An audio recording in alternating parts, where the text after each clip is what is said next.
Capítulo 24. Oclumancia. Resultó que Critcher estaba escondido en el desván. Sirius dijo que lo había encontrado allí cubierto de polvo, sin duda buscando más reliquias de la familia Black para llevarse a su armario. Pese a que Sirius parecía satisfecho con aquella historia, a Harry le produjo desasosiego. Tras su reaparición, Critcher parecía de mejor humor. Sus amargas murmuraciones habían cesado un tanto y cumplía las órdenes que le daban con más docilidad de lo habitual, aunque en un par de ocasiones Harry sorprendió al elfo doméstico observándolo con ansiedad, pero éste desvió rápidamente la mirada al ver que Harry lo había pillado. Él no le comentó sus imprecisas sospechas a Sirius, cuya jovialidad se estaba evaporando deprisa porque ya habían acabado las Navidades. A medida que se acercaba la fecha del regreso de Harry a Hogwarts, Sirius cada vez se mostraba más propenso a lo que la señora Weasley llamaba ataques de melancolía, durante los cuales se ponía taciturno y gruñón, y muchas veces se retiraba al cuarto de Woodwick, donde pasaba horas enteras. Su mal humor se extendía por la casa y se filtraba por debajo de las puertas, como un gas tóxico, de modo que los demás se contagiaban de él. Harry no quería dejar otra vez a su padrino con la única compañía de Critcher. De hecho, por primera vez en la vida no le apetecía regresar a Hogwarts. Volver al colegio significaría colocarse una vez más bajo la tiranía de Dolores Umbridge, que sin duda se las habría ingeniado para que aprobaran otra docena de decretos durante su ausencia. Ya no tenía las miras puestas en los partidos de Quidditch, porque lo habían suspendido. Además, con toda probabilidad, los iban a cargar de deberes ahora que se acercaban los exámenes, y Dumbledore estaba más distante que nunca. Harry creía que, de no ser por el ED, habría suplicado a Sirius que lo dejara quedarse en Grimmauld Place y abandonar los estudios. Entonces, el último día de las vacaciones pasó una cosa que hizo que Harry sintiera verdadero terror de regresar al colegio.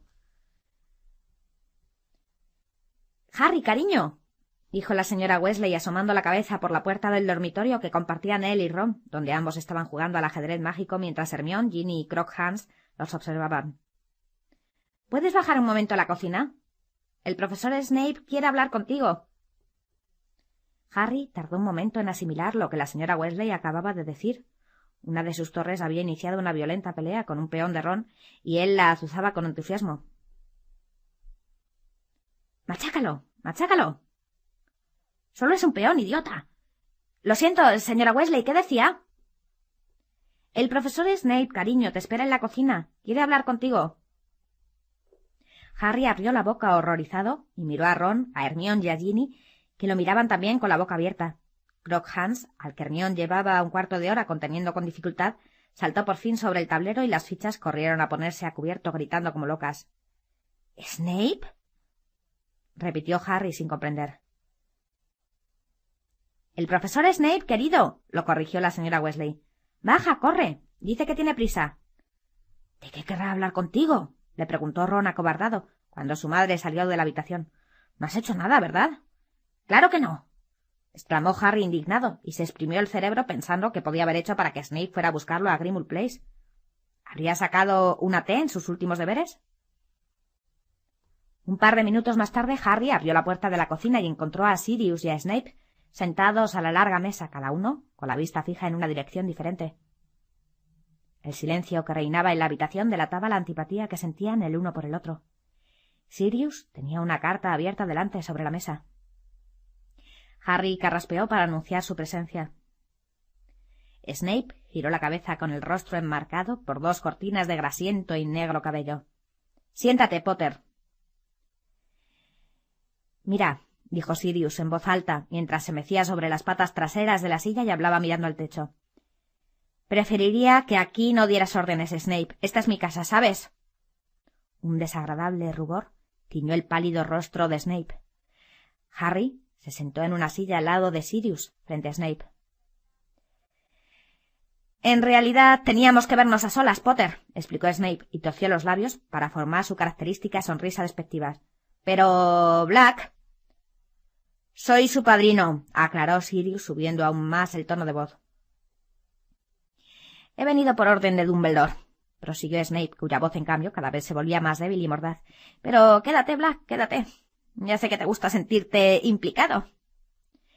—¿Qué quieres decir con eso? —preguntó Sirius, dejando que la silla volviera a caer sobre las cuatro patas con un fuerte golpe. Sencillamente que estoy seguro de que debes de sentirte frustrado por no hacer nada útil para la orden, contestó Snape, poniendo un delicado énfasis en la palabra útil. Ahora le tocaba a Sirius ruborizarse. Los labios de Snape se torcieron de nuevo, esta vez triunfantes, cuando giró la cabeza y miró a Harry. El director me envía a Potter para decirte que quiere que este trimestre estudies oclumancia. ¿Que estudie qué? Dijo Harry, desconcertado. La sarcástica sonrisa de Snape se pronunció aún más. Oclumancia, Potter. La defensa mágica de la mente contra penetraciones externas. Es una rama oscura de la magia, pero muy provechosa. El corazón de Harry empezó a latir muy deprisa. ¿Defensa contra penetraciones externas? Pero si no estaba poseído, todos estaban de acuerdo en eso. ¿Por qué tengo que estudiar ¿cómo se llame eso? Balbuceó. Porque el director lo considera oportuno, respondió Snape llanamente. Recibirás clases particulares una vez por semana, pero no le contarás a nadie lo que estás haciendo. Y a la profesora Umbridge menos todavía, ¿entendido? Sí. ¿Quién me va a dar las clases? Snape arqueó una ceja y respondió. Yo. Harry tuvo la horrible sensación de que se le deshacían las tripas. Clases particulares con Snape. ¿Qué había hecho él para merecer aquello? Giró rápidamente la cabeza buscando el apoyo de Sirius. —¿Por qué no puede dárselas Dumbledore? —preguntó éste con tono agresivo. —¿Por qué tienes que hacerlo tú? —Supongo que porque el director tiene el privilegio de delegar las tareas menos agradables —repuso Snape con ironía. —De seguro que yo no le supliqué que me diera este trabajo —se puso en pie—. Te espero el lunes a las 6 en punto de la tarde, Potter, en mi despacho. Si alguien te pregunta, di que recibes clases particulares de pociones curativas. Nadie que te haya visto en mis clases podrá negar que las necesitas. Se dio la vuelta para marcharse y la negra capa de viaje ondeó tras él. —Espera un momento —dijo Sirius, y se enderezó en la silla. Snape se volvió para mirarlo con la socarrona sonrisa en los labios. —Tengo mucha prisa, Black. Yo no dispongo de tanto tiempo libre como tú. —Entonces iré al grano —replicó Sirius levantándose. Era bastante más alto que Snape, y a Harry no se le escapó el detalle de que éste había cerrado la mano dentro del bolsillo de la capa, sosteniendo en ella su varita mágica. Si me entero de que estás utilizando las clases de oclumancia para que Harry lo pase mal, tendrás que vértelas conmigo. ¡Qué enternecedor! —se burló Snape. Pero seguro que ya te has dado cuenta de que Potter se parece mucho a su padre. —Sí, claro —afirmó Sirius con orgullo. En ese caso debes de saber que es tan arrogante que las críticas simplemente rebotan contra él —dijo Snape con desfachatez. Sirius empujó bruscamente su silla hacia atrás, pasó junto a la mesa y fue hacia donde estaba Snape mientras sacaba su varita. Snape también sacó la suya. Ambos se pusieron en guardia. Sirius estaba furioso. Snape, calculador, miraba la punta de la varita de su oponente sin dejar de examinarle el rostro. —¡Sirius! —exclamó Harry, pero pareció que su padrino no lo había oído. —Ya te he avisado. ¡Quejicus! —masculló Sirius, que tenía la cara apenas a un palmo de la de Snape. —No me importa que Dumbledore crea que te ha reformado, pero yo no me lo trago. —¿Y por qué no se lo dices a él? —repuso Snape en un susurro. —¿Acaso temes que no se tome muy en serio los consejos de un hombre que lleva 6 meses escondido en la casa de su madre? Dime, ¿qué tal está Lucius Malfoy? Supongo que estará encantado de que su perrito faldero trabaje en Hogwarts, ¿no? —Hablando de perros —replicó Snape sin subir la voz—, ¿sabías que Lucius Malfoy te reconoció la última vez que te arriesgaste a hacer una pequeña excursión? Una idea muy inteligente, Black, dejarte ver en el andén de una estación. Eso te dio una excusa perfecta para no tener que salir de tu escondite en el futuro, ¿verdad? Sirius levantó la varita. —¡No! —gritó Harry, que saltó por encima de la mesa e intentó interponerse entre los dos. —¡No lo hagas, Sirius! —¿Me estás llamando cobarde? —bramó Sirius e intentó apartar a Harry, pero el chico no se movió de donde estaba. —Pues sí, has acertado —contestó Snape. —No te metas en esto, Harry —gruñó Sirius, y lo empujó con la mano que tenía libre. En ese momento la puerta se abrió y la familia Weasley al completo, junto con Hermione, entró en la cocina. Estaban todos muy contentos, y el señor Weasley, muy orgulloso, iba en medio vestido con un pijama de rayas y un impermeable. —¡Estoy curado! —anunció alegremente sin dirigirse a nadie en particular. —¡Completamente curado! El señor Weasley y su familia se quedaron paralizados en el umbral, observando la escena que tenían delante, que también había quedado interrumpida. Sirius y Snape miraban hacia la puerta, pero se apuntaban con las varitas a la cara, y Harry estaba inmóvil entre los dos, con un brazo extendido hacia cada uno de ellos intentando separarlos.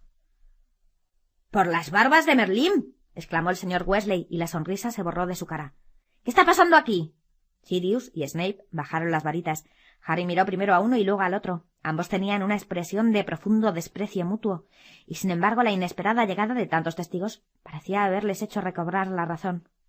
Snape se guardó la varita en el bolsillo, se dio la vuelta, recorrió la habitación y pasó junto a los Weasley, sin hacer ningún comentario.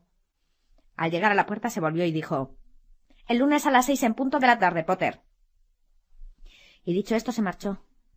Sirius, con la varita en la mano y el brazo rígido pegado al costado, se quedó mirando cómo se alejaba. —¿Qué ha ocurrido? —volvió a preguntar el señor Weasley. —Nada, Arthur —respondió Sirius, que respiraba entrecortadamente, como si acabara de correr una larga distancia. —Solo ha sido una charla amistosa entre dos antiguos compañeros de colegio —sonrió. Sonrió haciendo un enorme esfuerzo y añadió: —¿Entonces ya estás curado? Esa es una gran noticia, una noticia fabulosa. —Sí, ¿verdad? —dijo la señora Weasley, y guió a su marido hacia una silla. Al final el sanador Smedwick consiguió que su magia funcionara. Encontró un antídoto contra lo que la serpiente tenía en los colmillos, y Arthur ha aprendido la lección y no volverá a tontear con la medicina muggle. ¿Verdad, cariño? —dijo con tono amenazador. —Sí, Molly —repuso el señor Weasley mansamente. La cena de aquella noche debería haber sido alegre, ya que el señor Weasley había regresado. Harry se dio cuenta de que Sirius intentaba animar el ambiente. Sin embargo, cuando su padrino no se esforzaba por reír a carcajadas de los chistes de Fred y George, ni ofrecía más comida a todos, su rostro volvía a adoptar una expresión taciturna y melancólica. Entre Sirius y Harry estaban sentados Mundungus y Ojo Loco, que habían ido a Grimmauld Place para felicitar al señor Weasley. Harry estaba deseando hablar con su padrino y decirle que no debía hacer caso a Snape, que éste lo estaba provocando deliberadamente y que nadie creía que Sirius fuera un cobarde por obedecer las órdenes de Dumbledore y haberse quedado en Grimmauld Place. Pero no tuvo ocasión de hacerlo. Y a veces, al ver la desagradable expresión de su padrino, Harry se preguntaba si se habría atrevido a exteriorizar lo que pensaba, aunque hubiera tenido la oportunidad. Lo que sí hizo fue contarles a Ron y a Hermione en voz baja que iba a recibir clases particulares de oclumancia con Snape. —Dumbledore quiere que dejes de soñar con Voldemort —opinó Hermione de inmediato—. Supongo que te alegrarás de no tener más sueños de esos, ¿verdad? —¿Clases particulares con Snape? —repitió Ron, horrorizado. —Yo preferiría tener las pesadillas. Debían volver a Hogwarts en el autobús noctámbulo al día siguiente, escoltados una vez más por Tonks y Lupin, a quienes Harry, Ron y Hermione encontraron desayunando en la cocina al bajar de sus dormitorios por la mañana. Los adultos estaban conversando en voz baja cuando Harry abrió la puerta. Al oír llegar a los niños, giraron la cabeza sobresaltados y guardaron silencio. Tras un desayuno rápido, todos se pusieron chaquetas y bufandas para protegerse del frío de aquella mañana gris del mes de enero. Harry notaba una desagradable opresión en el pecho. No quería despedirse de Sirius. Aquella separación le producía un profundo desasosiego porque no sabía cuándo volverían a verse y tenía la sensación de que le correspondía decirle algo a su padrino para impedir que hiciera alguna tontería. Harry temía que la acusación de cobardía que le había lanzado Snape lo hubiera herido tan profundamente que estuviera planeando una imprudente salida de Grimmauld Place. Sin embargo, antes de que pudiera pensar qué podía decirle, Sirius le hizo señas para que se acercara. «Quiero que te lleves esto», dijo con voz queda y le puso en las manos un paquete mal envuelto del tamaño de un libro de bolsillo. —¿Qué es? —preguntó Harry. —Una forma de que yo sepa si Snape te lo hace pasar mal. —No, no lo abras aquí —añadió Sirius mirando cauteloso a la señora Weasley, que intentaba convencer a los gemelos de que se pusieran unos mitones tejidos a mano. —Dudo mucho que Molly lo aprobara, pero quiero que lo utilices si me necesitas, ¿de acuerdo? —Vale —dijo Harry guardándose el paquete en el bolsillo interior de la chaqueta, aunque sabía que nunca utilizaría aquello, fuera lo que fuese. No iba a ser él quien hiciera salir a su padrino de Grimmauld Place, donde estaba seguro, por muy mal que lo tratara Snape en las futuras clases de oclumancia. —Vamos, pues —dijo Sirius, y sonriendo forzadamente, le dio una palmada en el hombro a su ahijado. Antes de que éste pudiera decir nada más, ya habían subido la escalera y se habían detenido ante la puerta de la calle, cerrada con candados y cerrojos, rodeados de los miembros de la familia Weasley. —Adiós, Harry. Cuídate mucho —se despidió la señora Weasley y lo abrazó. —Hasta pronto, Harry, y vigila por si me ataca otra serpiente —exclamó el señor Weasley, cordialmente estrechándole la mano. Ya, vale, dijo Harry distraído. Era su última oportunidad para decirle a Sirius que tuviera cuidado. Se dio la vuelta, miró a su padrino a los ojos y despegó los labios para hablar, pero sin darle tiempo para que pudiera hacerlo, Sirius lo abrazó con un solo abrazo y dijo ásperamente: «Cuídate, Harry». De inmediato, el chico se vio empujado al frío aire invernal. Tonks, que aquel día iba disfrazada de mujer alta y canosa envuelta en ropa de tweed, lo apremiaba para que bajara los escalones. La puerta del número 12 de Grimmauld Place se cerró de golpe tras ellos y bajaron detrás de Lupin. Al llegar a la acera, Harry giró la cabeza. La casa empezó a encogerse rápidamente, mientras los edificios contiguos se extendían hacia los lados, comprimiéndola hasta hacerla desaparecer por completo. Un instante más tarde ya no estaba allí. «Vamos, cuanto antes subamos al autobús mejor», dijo Tonks, y a Harry le pareció detectar nerviosismo en la mirada que la bruja lanzó alrededor de la plaza. Lupin levantó el brazo derecho. Entonces se oyó un «pum», y un autobús de 3 pisos de color morado intenso apareció de la nada ante ellos, esquivando por los pelos la farola más cercana, que se apartó dando un salto hacia atrás. Un joven delgado, lleno de granos y con orejas de soplillo, vestido con un uniforme también morado, saltó a la acera y dijo: «¡Bienvenidos al...» Sí, ya lo sabemos, gracias», lo atajó Tonks. «¡Arriba, arriba!» Y empujó a Harry hacia los escalones. Cuando pasó por delante del cobrador, este miró al muchacho con los ojos desorbitados. «¡Pero si es Harry! Si gritas su nombre te echo una maldición amnésica», lo amenazó Tonks en voz baja y empujó a Ginny y a Hermione hacia la puerta del autobús. «Siempre he querido viajar en este trasto», comentó Ron alegremente al subir al autobús con Harry, mirándolo todo. La última vez que Harry había viajado en el autobús noctámbulo era de noche, y los 3 pisos estaban llenos de camas metálicas. Pero entonces, a primera hora de la mañana, el interior estaba lleno de sillas de diferentes formas, agrupadas desordenadamente junto a las ventanillas. Varias se habían volcado cuando el autobús frenó bruscamente frente a Grimmauld Place. Unos cuantos magos y algunas brujas todavía se estaban levantando del suelo, rezongando, y una bolsa de la compra había recorrido el autobús en toda su longitud. Una desagradable mezcla de huevas de rana, cucarachas y natillas se habían esparcido por el suelo. «Veo que tendremos que separarnos», dijo Tonks con energía mientras miraba a su alrededor en busca de sillas vacías. «Fred, George y Ginny, sentaos en esas sillas del fondo. Remus irá con vosotros». Tonks, Harry, Ron y Hermione subieron al último piso, donde había 2 sillas vacías en la parte delantera del autobús y 2 en el fondo. Sam Sunpike, el cobrador, siguió entusiasmado a Harry y a Ron hasta el fondo del autobús. Cuando Harry recorrió el pasillo, los pasajeros giraron la cabeza y cuando se sentó, vio que todas las caras volvían a mirar al frente. Mientras Harry y Ron entregaban a Stan 11 sicles cada uno, el autobús se puso en marcha y osciló peligrosamente. Dio una vuelta alrededor de Grimmauld Place con gran estruendo, subió y bajó varias veces de la acera y entonces, con otro tremendo «pum», salieron despedidos hacia adelante. La silla de Ron cayó y Pidgeon, al que llevaba en el regazo, también salió despedido de su jaula. Voló asustado y entre gorjeos hasta la parte delantera del autobús y se posó en el hombro de Hermione. Harry, que había evitado caerse agarrándose a un soporte para velas, miró por la ventanilla. Iban a toda velocidad por lo que parecía una autopista.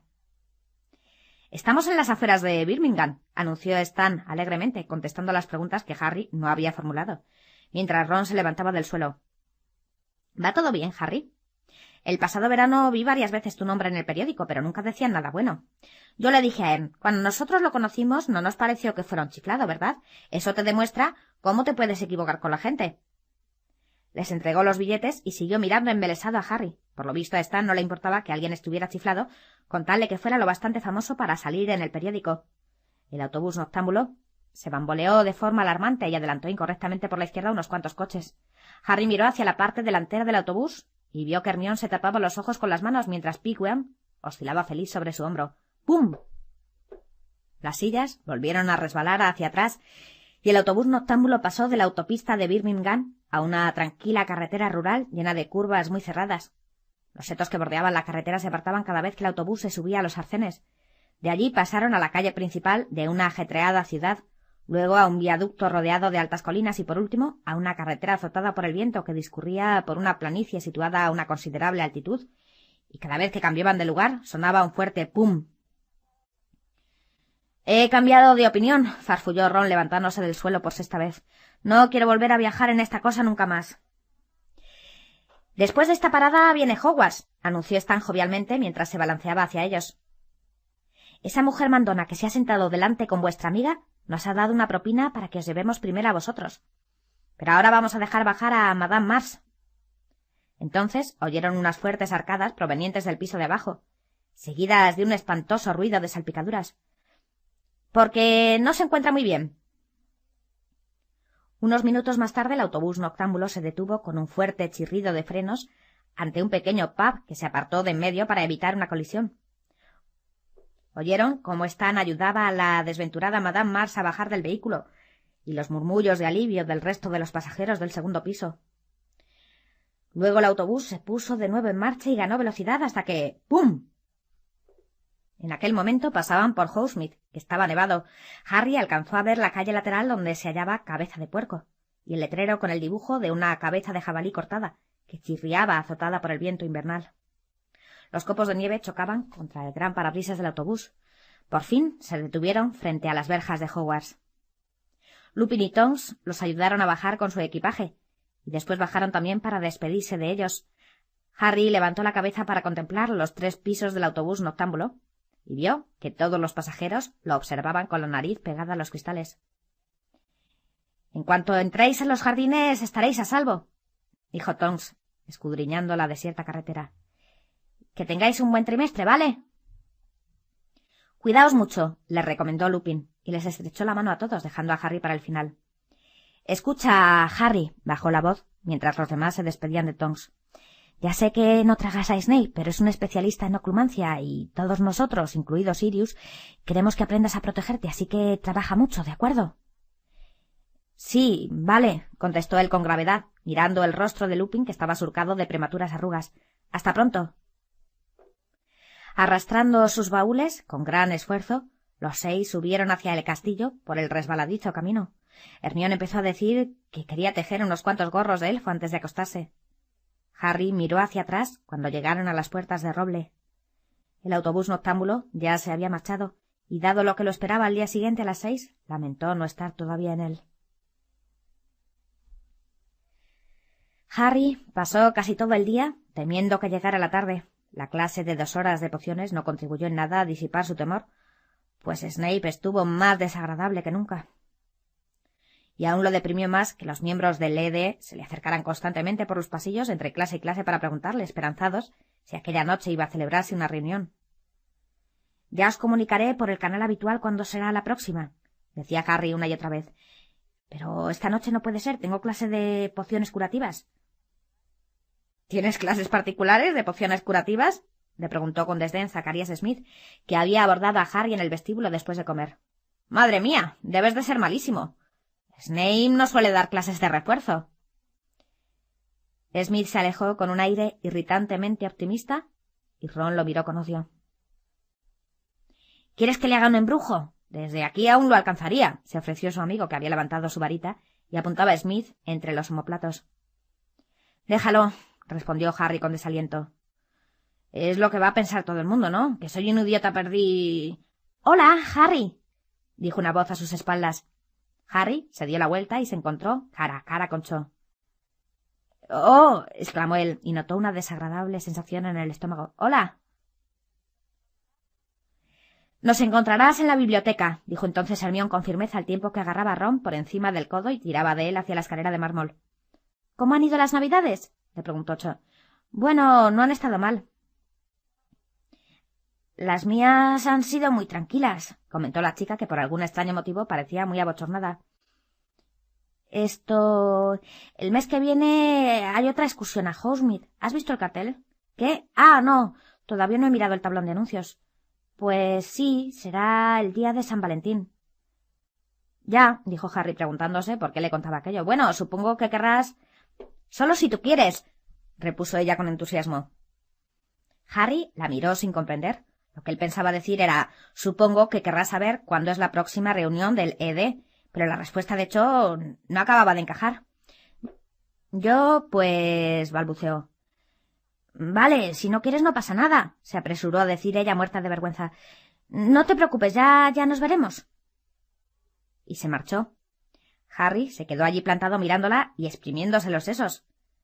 Entonces Las piezas encajaron. —¡Cho! ¡Cho! Corrió tras ella y la alcanzó hacia la mitad de la escalera. —Oye, ¿quieres ir conmigo a Hogsmeade el día de San Valentín? —Sí, claro —exclamó Cho, roja como un tomate y con una sonrisa radiante. —Vale, bueno, entonces quedamos así —dijo Harry, y con la sensación de que, al fin y al cabo, aquel día no iba a ser un completo desastre, echó a correr literalmente hacia la biblioteca para reunirse con Ron y Hermione antes de las clases de la tarde. Sin embargo, a las 6, ni siquiera la satisfacción de haber pedido a Cho Chang que saliera con él logró aliviar los funestos sentimientos que se intensificaban a cada paso que Harry daba hacia el despacho de Snape. Cuando llegó a la puerta, se detuvo y pensó que le habría gustado estar en cualquier otro sitio menos en aquel. Entonces respiró hondo, llamó y entró. La oscura habitación estaba forrada de estanterías en las que había cientos de tarros de cristal con viscosos trozos de animales y de plantas, suspendidos en pociones de diversos colores. En un rincón estaba el armario lleno de ingredientes, de donde en una ocasión Snape había acusado a Harry, no sin motivos, de haber robado. Sin embargo, Harry dirigió la mirada hacia la mesa, encima de la cual había una vasija de piedra, poco profunda, con runas y símbolos grabados, iluminada con velas. Harry la reconoció al instante. Era el pensadero de Dumbledore. No se explicaba qué demonios hacía aquel objeto allí, y pegó un brinco cuando la fría voz de Snape sonó en la oscuridad. —Cierra la puerta después de entrar, Potter. Harry obedeció, y tuvo la espantosa sensación de que se estaba encarcelando. Cuando volvió a girarse hacia la habitación, Snape se había colocado donde había luz y señalaba en silencio la silla que había delante de su mesa. Harry se sentó, y lo mismo hizo Snape, con los fríos y negros ojos clavados en el muchacho, sin pestañear. La aversión que sentía estaba grabada en cada una de las arrugas de su cara. —Bueno, Potter, ya sabes por qué estás aquí —dijo—. El director me ha pedido que te enseñe oculmancia. Espero que demuestres ser más hábil en eso que en pociones. —Sí —contestó Harry lacónicamente. —Quizá esta no sea una clase como las demás, Potter —prosiguió Snape, y entornó los ojos con malicia—. Pero sigo siendo tu profesor, y por lo tanto debes llamarme siempre señor o profesor. —Sí, señor. Veamos, oclumancia. Como ya te dije en la cocina de tu querido padrino, esa rama de la magia impide que las intrusiones y las influencias mágicas penetren en la mente. —¿Y por qué cree el profesor Dumbledore que necesito aprenderla, señor? —preguntó Harry mirando a los ojos a Snape, aunque dudaba que éste contestara su pregunta. Snape le sostuvo la mirada unos instantes y luego respondió con profundo desdén. —Hasta tú deberías haberlo deducido, Potter. El señor Tenebroso es sumamente hábil en legiremancia. ¿En qué, señor? Es la capacidad de extraer sentimientos y recuerdos de la mente de otra persona. —¿Quiere decir eso que puede leer el pensamiento? —replicó rápidamente Harry, cuyos peores temores estaban confirmando. —¡Qué poca sutileza tienes, Potter! —repuso Snape, observándolo con aquellos ojos que emitían destellos. —No sabes apreciar los matices. Ese es uno de los defectos que te convierten en un inepto para la fabricación de pociones. Snape hizo una breve pausa, al parecer para saborear el placer de insultar a Harry, y después continuó. —Solo los muggles hablan de leer el pensamiento. La mente no es ningún libro que uno pueda abrir cuando se le antoje, o examinarlo cuando le apetezca. Los pensamientos no están grabados dentro del cráneo, para que los analice cualquier invasor. La mente es una potencia muy compleja y con muchos estratos, Potter. O al menos así son la mayoría de las mentes —dibujó una sonrisa irónica. Sin embargo, es cierto que aquellos que dominan el arte de la legiremancia pueden, bajo determinadas condiciones, hurgar en la mente de sus víctimas e interpretar de forma correcta sus hallazgos. El señor Tenebroso, por ejemplo, casi siempre sabe cuando alguien le está mintiendo. Solo los que dominan la oclumancia saben bloquear los sentimientos y los recuerdos, que delatarían su mentira, y de ese modo pueden decir falsedades en su presencia, sin que él las detecte. Explicara lo que explicase Snape, Harry seguía pensando que la legiremancia era lo mismo que leer el pensamiento, y esa idea no le hacía ni pizca de gracia. —Entonces, ¿él podría saber qué estoy pensando en este momento, señor?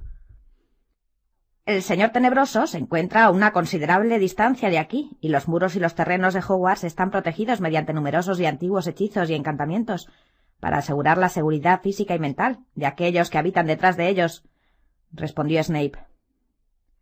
El tiempo y el espacio son factores que hay que tener en cuenta cuando se trata de hacer magia, Potter. En general, el contacto visual es esencial para la legeremancia. Entonces, ¿por qué tengo que estudiar oclumancia? Snape miró a Harry y se siguió el contorno de los labios con un largo y delgado dedo. Al parecer, Potter, a ti no se te aplican las reglas generales. Y también parece que la maldición que no consiguió matarte ha forjado una especie de conexión entre el Señor Tenebroso y tú.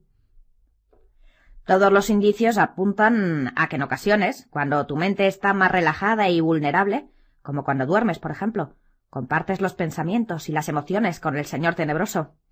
El director cree que no es conveniente que eso continúe ocurriendo. Quiere que te enseñe a cerrar tu mente al Señor Tenebroso. El corazón de Harry volvía a latir muy deprisa. Nada de todo aquello cuadraba. —¿Pero por qué quiere evitarlo el profesor Dumbledore? —preguntó bruscamente. No es que me guste, pero ha resultado útil, ¿no? Porque, no sé, vi cómo la serpiente atacaba al señor Weasley, y si no lo hubiera visto, el profesor Dumbledore no habría podido salvarle la vida, ¿verdad, señor? Snape miró fijamente a Harry unos instantes, mientras se pasaba todavía un dedo por los labios. Cuando habló de nuevo, lo hizo lentamente, con mucha parsimonia, como si midiera a cada una de sus palabras. Por lo visto, el Señor Tenebroso no se ha percatado de la conexión que hay entre tú y él hasta hace muy poco. Hasta ahora parece que has estado experimentando sus emociones y compartiendo sus pensamientos sin que él se enterara. Sin embargo, la visión que tuviste poco antes de Navidad, la de la serpiente y el señor Weasley. —No me interrumpas, Potter —dijo Snape con una voz amenazadora—. Como te iba diciendo, la visión que tuviste poco antes de Navidad representó una incursión tan poderosa en los pensamientos del señor Tenebroso. Yo veía el interior de la cabeza de la serpiente, no el de la suya. —No acabo de decirte que no me interrumpas, Potter. Pero a Harry no le importaba que Snape se enfadara. Por fin parecía estar llegando al fondo de aquel asunto. Se había inclinado tanto hacia adelante en la silla que sin darse cuenta estaba sentado en el borde, tenso, como si se dispusiera a despegar. —¿Cómo puede ser que viera con los ojos de la serpiente si son los pensamientos de Voldemort los que comparto? —¡No pronuncies el nombre del señor Tenebroso! —le espetó Snape. Se produjo otro incómodo silencio y ambos se miraron con desprecio por encima del pensadero. —El profesor Dumbledore pronuncia su nombre —dijo Harry con serenidad. —Dumbledore es un mago extraordinariamente poderoso —murmuró Snape.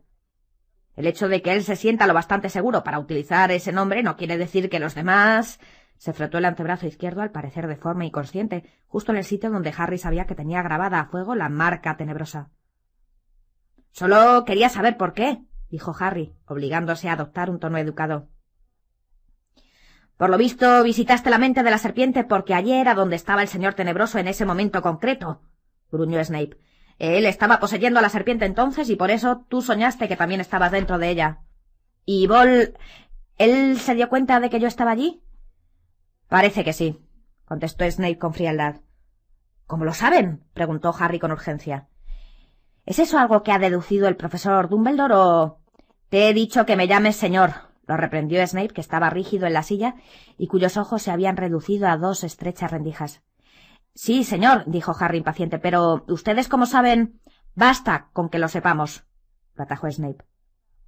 Lo que importa es que ahora el señor Tenebroso está al corriente de que tienes acceso a sus pensamientos y a sus sentimientos. Del mismo modo ha deducido que es probable que el proceso funcione a la inversa, es decir, se ha dado cuenta de que él también podría tener acceso a tus pensamientos y a tus sentimientos. —¿Y podría intentar que yo hiciera determinadas cosas? —inquirió Harry. —Señor —se apresuró a añadir. —Es posible —respondió Snape con frialdad y con un tono indiferente—, lo cual nos lleva de nuevo a la oclumancia. Snape sacó su varita mágica del bolsillo interior de la túnica y Harry se puso en tensión, pero el profesor se limitó a levantar la varita y a colocarse la punta en las grasientas raíces del cabello. Cuando la retiró se desprendió una sustancia plateada que se extendió entre la sien y la varita como una gruesa hebra de telaraña. Cuando Snape se apartó la varita de la sien, la hebra se rompió y cayó suavemente en el pensadero, donde se arremolinó como un reflejo blanco plateado, pero no era ni un gas ni un líquido. Snape se llevó la varita a la sien 2 veces más y depositó la sustancia plateada en la vasija de piedra. Entonces, sin ofrecer a Harry ninguna explicación sobre aquel procedimiento, levantó con cuidado el pensadero, lo dejó en un estante lejos de donde estaban ellos y volvió a colocarse frente a Harry, varita en ristre. —Levántate y saca tu varita, Potter. Harry, nervioso, se puso en pie. Se miraban el uno al otro separados por la mesa. —Puedes utilizar tu varita para intentar desarmarme o defenderte de cualquier otra forma que se te ocurra —dijo el profesor. —¿Y qué va a hacer usted? —preguntó Harry, mirando con aprensión la varita de Snape.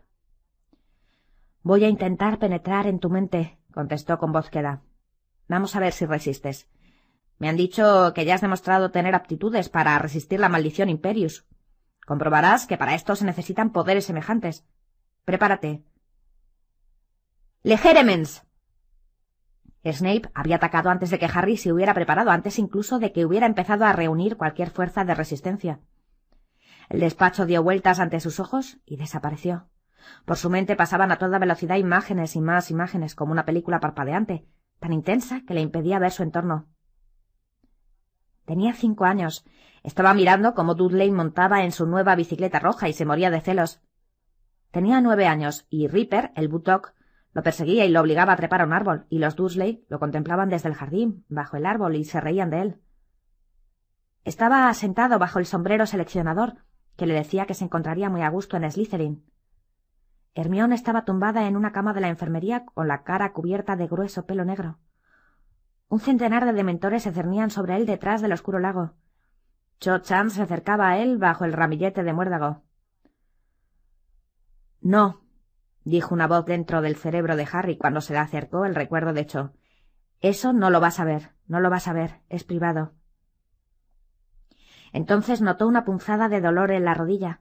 El despacho de Snape había vuelto a aparecer, y Harry se dio cuenta de que se había caído al suelo. Una de sus rodillas había chocado contra una pata de la mesa, y eso era lo que le producía aquel dolor. Levantó la cabeza y miró al profesor, que había bajado la varita y se frotaba la muñeca donde tenía un verdugón, como la marca de una quemadura.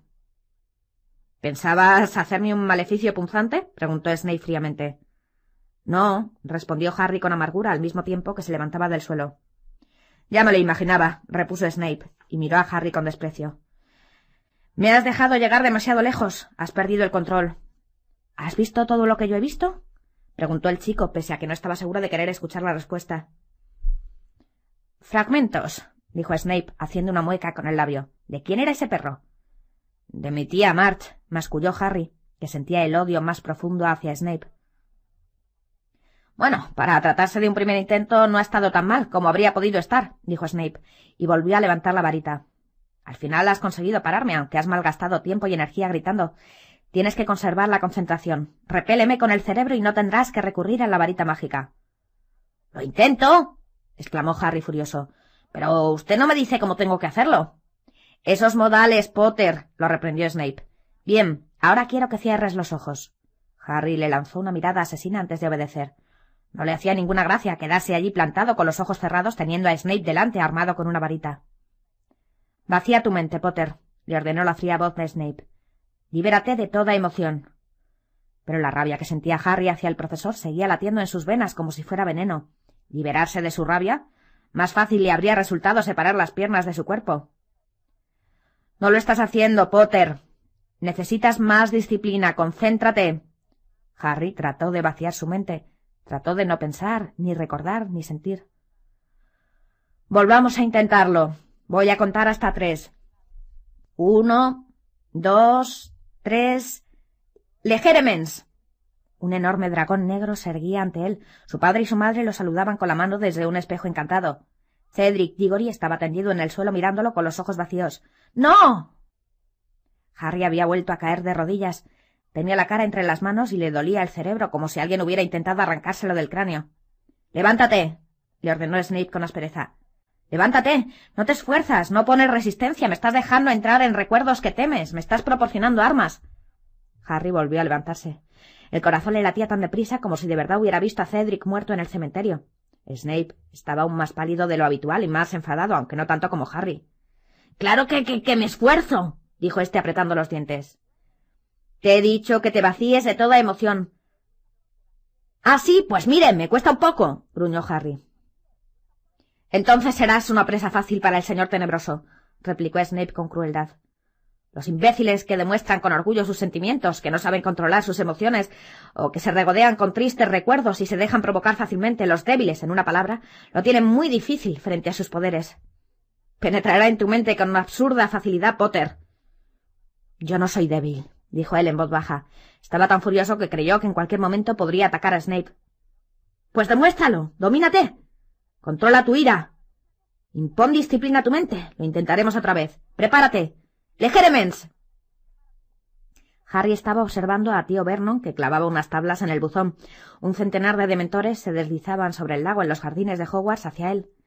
Corría por un pasillo sin ventanas, con el señor Weasley. Se acercaban a la sencilla puerta negra que había al final del pasillo.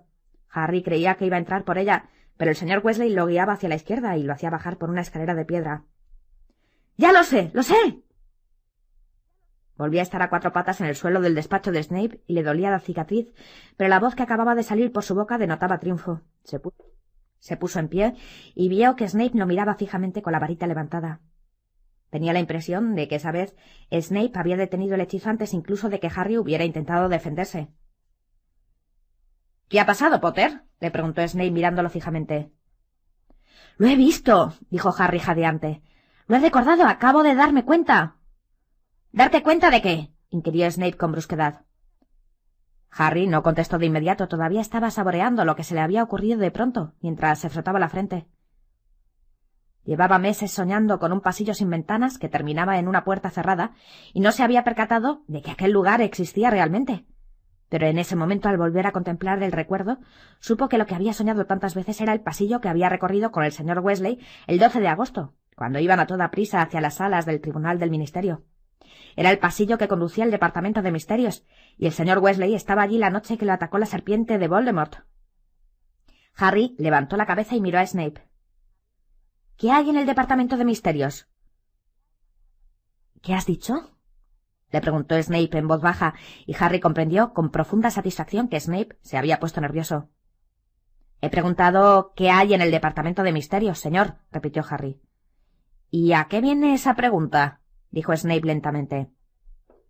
—Pues viene a que llevo meses soñando con ese pasillo que acabo de ver —respondió Harry mientras escudriñaba el rostro de Snape, atento a su reacción—. Acabo de reconocerlo.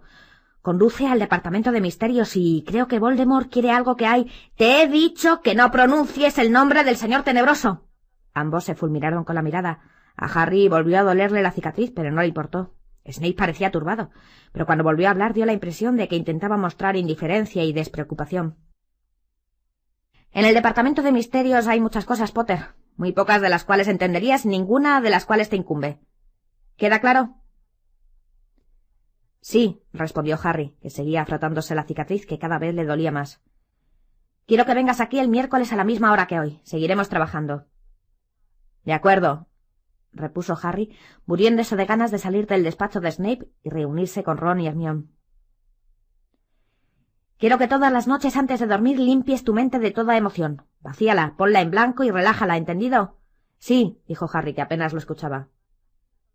—Y te lo advierto, Potter. Si no has practicado, lo sabré. —Vale —murmuró Harry.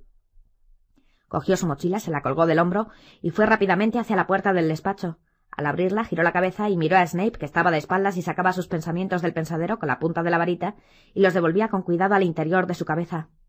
Harry se marchó sin decir nada más y cerró la puerta con suavidad. Notaba un fuerte dolor pulsante en la cicatriz. Harry encontró a Ron y Hermione en la biblioteca haciendo los últimos deberes que la profesora Umbridge les había mandado. Había otros estudiantes, casi todos de quinto curso, sentados en las mesas cercanas, iluminadas con lámparas. Tenían la nariz pegada a los libros y rasgueaban febrilmente con las plumas, mientras detrás de las ventanas con parteluz el cielo se iba oscureciendo poco a poco. Lo único que se oía, aparte del rasgueo de las plumas, eran los débiles crujidos de uno de los zapatos de la señora Prince, mientras la bibliotecaria se paseaba amenazadoramente por los pasillos, vigilando a los estudiantes que tocaban sus valiosos libros. Harry tenía escalofríos. Todavía le dolía la cicatriz y se sentía como si tuviera fiebre. Cuando se sentó frente a Ron y Hermione, se vio reflejado en la ventana que tenía delante. Estaba muy pálido y la cicatriz de la frente destacaba más de lo normal. —¿Cómo te ha ido? —le preguntó Hermione en un susurro y al momento añadió con preocupación. —¿Te encuentras bien, Harry? —Sí, estoy bien. Bueno, no lo sé. respondió él impaciente, e hizo una mueca de dolor al notar otra punzada en la frente. —Escuchad, acabo de darme cuenta de una cosa. Y les contó lo que acababa de ver y deducir. —Estás insinuando —susurró Ron cuando la señora Pins hubo pasado por su lado produciendo ligeros crujidos al caminar—, que el arma, eso que busca quien tú sabes, ¿está en el Ministerio de Magia? En el Departamento de Misterios, sí, estoy convencido —dijo Harry en voz baja. Vi esa puerta cuando tu padre me acompañó a las salas del tribunal donde se celebró mi visita, y estoy seguro de que es la misma que él estaba vigilando cuando lo mordió la serpiente. Hermione exhaló un largo y lento suspiro. —Claro —dijo. —¿Claro qué? —inquirió Ron alterado. Piensa un poco, Ron. Sturgis Podmore intentaba entrar por una puerta del Ministerio de Magia. Debía ser esa, no puede tratarse de una coincidencia. —¿Cómo iba a querer entrar Sturgis por esa puerta si está en nuestro bando? —objetó Ron. —No lo sé —admitió Hermione—. Es un poco raro. —¿Y qué hay en el Departamento de Misterios? —le preguntó Harry a Ron. —¿Alguna vez ha mencionado algo tu padre? —Sé que a los que trabajan allí los llaman los inefables —explicó Ron frunciendo el entrecejo—, porque en realidad nadie sabe lo que hacen. Me parece un lugar extraño para guardar un arma. —No, no tiene nada de extraño. Al revés, tiene mucho sentido —lo contradijo Hermione—. Debe de ser algo muy secreto que ha estado creando el ministerio. ¿Seguro que te encuentras bien, Harry? Este acababa de pasarse ambas manos con fuerza por la frente, como si quisiera plancharla. —Sí, estoy bien —afirmó, y bajó las manos que le temblaban—, aunque estoy un poco... no me gusta mucho la oclumancia. Cualquiera se sentiría débil si acabaran de atacar su mente un montón de veces seguidas —opinó Hermione comprensiva—. Mira, volvamos a la sala común. Allí estaremos más cómodos. Pero la sala común estaba abarrotada de encantados alumnos que reían a carcajadas. Fred y George estaban haciendo una exhibición de su último artículo de broma. —¡Sombreros acéfalos! —gritó George, mientras Fred exhibía ante los estudiantes un sombrero puntiagudo decorado con una suave y sedosa pluma de color rosa. —2 galeones cada uno. —¡Mirad a Fred! Fred, sonriente, se puso el sombrero en la cabeza. Al principio no pasó nada, solo que Fred tenía pinta de estúpido. Pero a continuación, sombrero y cabeza desaparecieron. Varias chicas chillaron, pero los demás se desternillaban de risa. —¡Y ahora! —gritó George, y la mano de Fred tanteó un momento sobre sus hombros. Entonces le volvió a aparecer la cabeza, y él se quitó el sombrero con la pluma de color rosa. —¿Cómo funcionarán esos sombreros? —se preguntó Hermione, que dejó un momento sus deberes y se puso a observar a los gemelos. Evidentemente se trata de algún tipo de hechizo de invisibilidad, pero hay que ser muy hábil para extender el campo de invisibilidad más allá de los límites del objeto encantado. Aunque me imagino que el encantamiento no debe de durar mucho. Harry no hizo ningún comentario. Estaba mareado. —Esto tendré que hacerlo mañana —musitó, y guardó los libros que acababa de sacar de su mochila. —Pues anótalo en tu planificador de deberes —calentó Hermione—. Así no lo olvidarás. Harry y Ron se miraron al mismo tiempo que Harry metía la mano en su mochila, sacaba el planificador y lo abría con vacilación. —No lo dejes para más tarde o acabarás convertido en un tunante —lo reprendió el libro mientras Harry anotaba los deberes de la profesora Umbridge. Hermione sonrió encantada. —Creo que me voy a la cama —dijo Harry, que metió el planificador de deberes en la mochila y se propuso arrojarlo al fuego en cuanto tuviera una oportunidad. Luego atravesó la sala común esquivando a George, que intentó ponerle un sombrero acéfalo, y llegó a la tranquila y fresca escalera de piedra que conducía a los dormitorios de los chicos. Volvía a estar mareado, como la noche que había tenido la visión de la serpiente, pero pensó que si se tumbaba un rato se le pasaría. Abrió la puerta de su dormitorio y en cuanto puso un pie dentro, notó un dolor tan intenso que creyó que alguien le había partido la cabeza por la mitad. No sabía dónde se encontraba, ni si estaba de pie o tumbado. Ni siquiera sabía cómo se llamaba. Unas risotadas de maníaco resonaban en sus oídos. Se sentía más feliz de lo que se había sentido en mucho tiempo. Radiante de alegría, eufórico, triunfante. Había pasado algo maravilloso. —¿Harry? ¡Harry! Alguien le había pegado en la cara. En ese momento aquella risa loca tenía como contrapunto un grito de dolor. La felicidad se estaba esfumando, pero la risa continuaba. Abrió los ojos y se dio cuenta de que la salvaje risa salía de su propia boca. En cuanto lo comprendió, la risa se apagó. Harry estaba tirado en el suelo jadeando. Tenía la vista fija en el techo y la cicatriz de la frente le dolía muchísimo. Ron estaba inclinado sobre él, muy preocupado. —¿Qué ha pasado? —le preguntó. No lo sé —contestó Harry entrecortadamente y se incorporó. —Está muy contento, muy contento. ¿Te refieres a quien tú sabes? —Ha pasado algo bueno —murmuró Harry.